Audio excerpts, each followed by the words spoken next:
Hello and welcome to this week's energy forecast. My name is Laura Fleming if you do not know me. And this energy forecast I provide is a forecast for the week ahead, for your mind, for your body, your emotions, and beyond. And I tune into the collective energy. So whatever it is that the collective group of us that tunes into this or feels called to this kind of work needs to hear, that's what I get information about. So in my own life, there's been a lot going on, transitions, adjustments in so many different ways. And what I'm feeling, as soon as I tuned into the collective energy, I'm like, I feel spacey and tired, and I just want to go lay out in the sun, which, I've had sessions today, I've done my outside time today.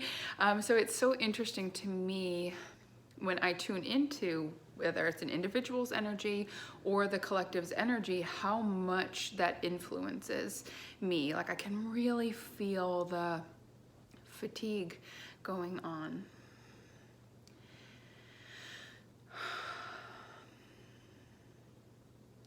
I need to take a deep breath.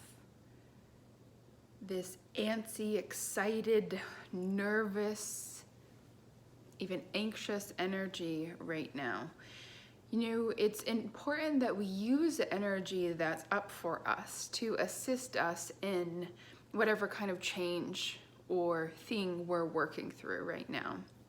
And the most important thing to a human is balance.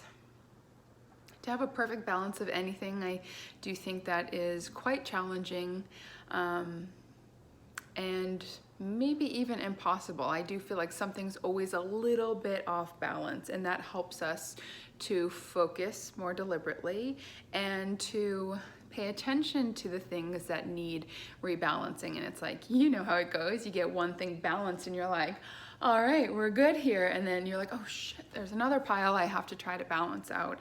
So it's this constant balancing act. And I do martial arts, and when we're sparring, if somebody knocks me off center, like I start tripping, I don't care what they're doing. It's just instinctual that we go to find our balance before we do anything else. So this week is going to be about remaining balanced within the chaos, within the transition, within the change, which can feel hard, but it's actually not that hard, okay?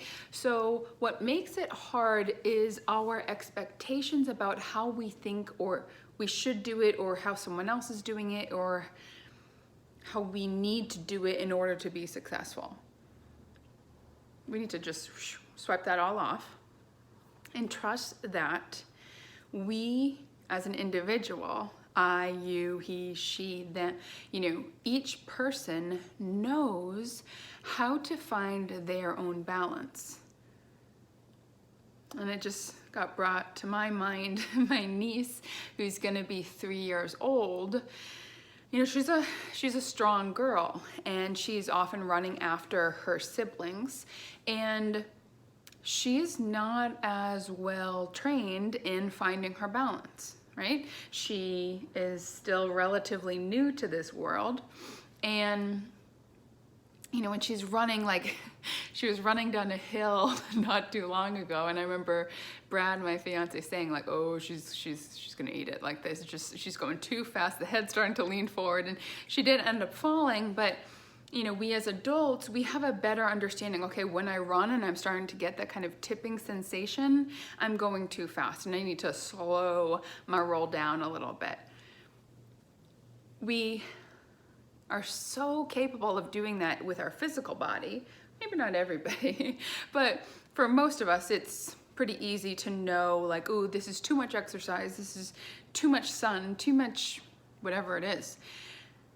But on an emotional level, on a stress level, we often take on a lot more than what is in balance to do.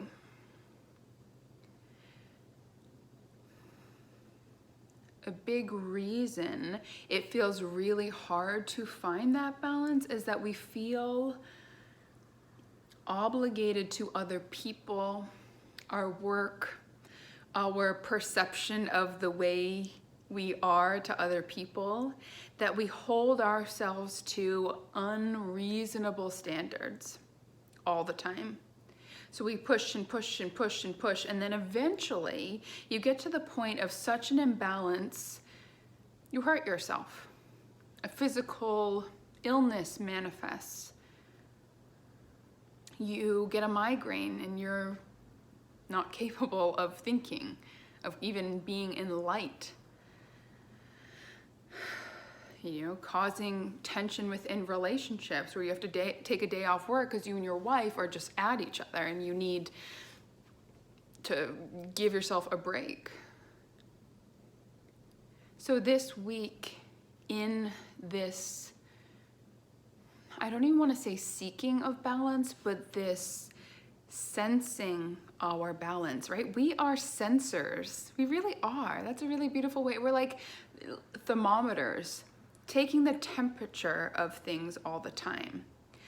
But what we've been conditioned to do is take the temperature of everybody else instead of our own temperature.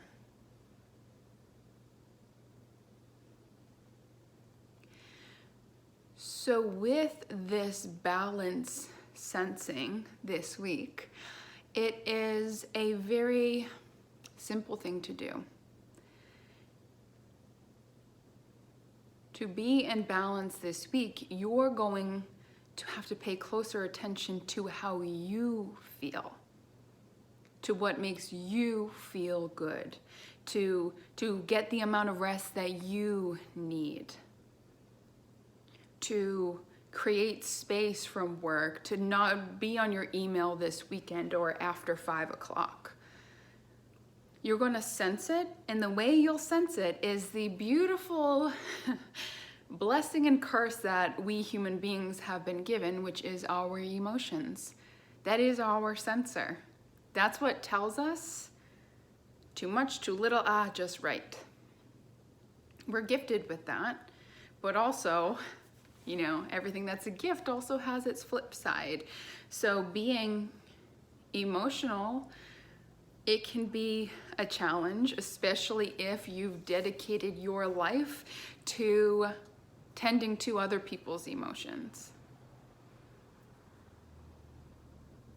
In a very recent event in my life with my fiance's mother passing, of course, a major loss of her physical form being here. It's my fiance's mother. Her husband is still here. Her sisters, her brother, so many people that loved her in-laws. And for me, being a very sensitive person, I pick up on people's energy. And not pick up like, oh, I feel you're sad, I feel sad too. It's just, ooh, I can sense you're going through a lot. I feel that sadness. I can go down there with you and hang out there, or I can be in a loving place, open to kind of helping you with your sadness, whether that means just listening or that means, you asking me for input. So in this process, we had a wake, so many wonderful people showing up. And I consistently had to be checking in to stay in balance. How are you feeling, Laura? What do you need? Do you need some water? Do you need a break? Do you need some time away?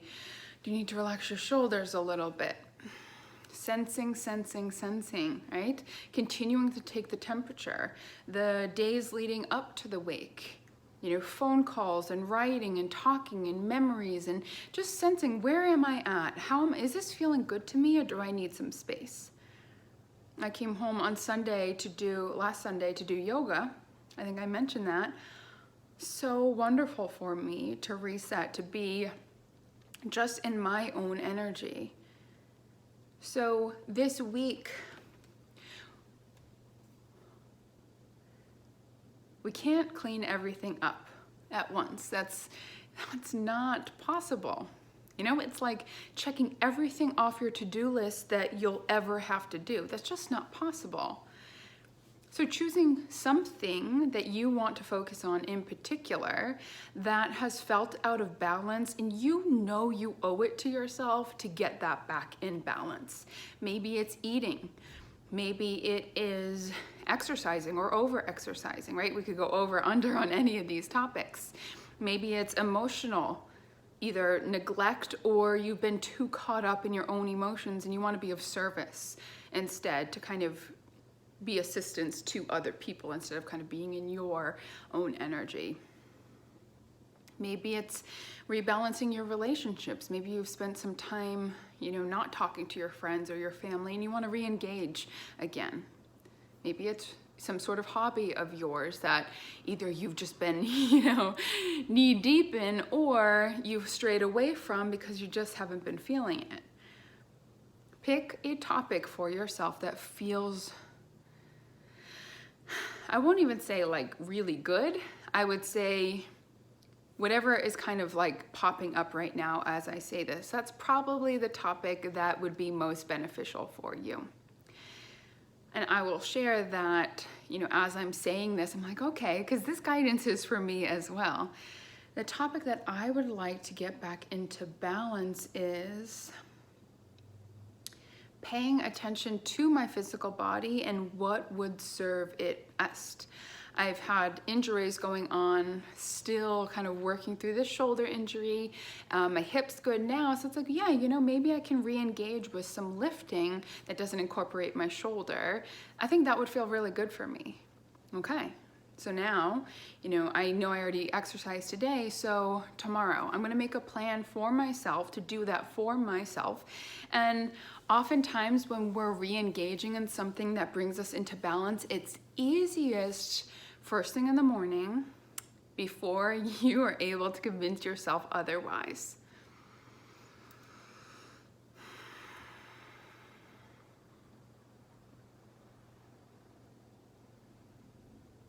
And I'm having a little bit of a conflict here between my mind and my heart. My mind says, keep talking on this, but my heart says, and that's enough. And I don't know if you've ever experienced that with yourself. You're like, your mind's like, yeah, you've been working on, eating cleaner, don't eat that chocolate. And your heart's like, oh, but that chocolate would be so good. I just need to ground a little, and it's like, oh, what do I choose? And I think a blending of the two. So, I'm doing this with you guys, as I've said before. So I'm gonna put that forecast portion down. I am offering, so I usually do a last Wednesday of the month, a collective group healing. So similar to this, I channel energy, but it's a smaller group, and I channel for the group of people that sign up. So that is actually going to be this Wednesday, because last Wednesday I just wasn't in the space with my mother-in-law passing. So this Wednesday, I'm going to do it at noon Eastern Standard Time. So if you're interested in joining, I will put the information in the little box below here, and you can sign up.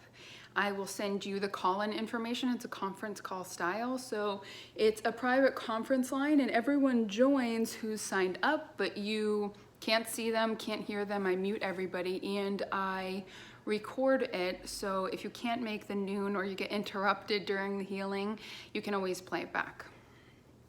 Another very exciting thing for me to announce is that I am now a Reiki master teacher.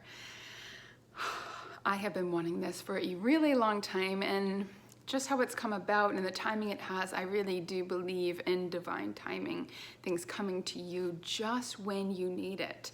So I now can teach Reiki. So there's 3 levels of Reiki, 1, 2, and then master. Level 1, you learn how to do Reiki on yourself, your friends, your family, if you like, and your pets.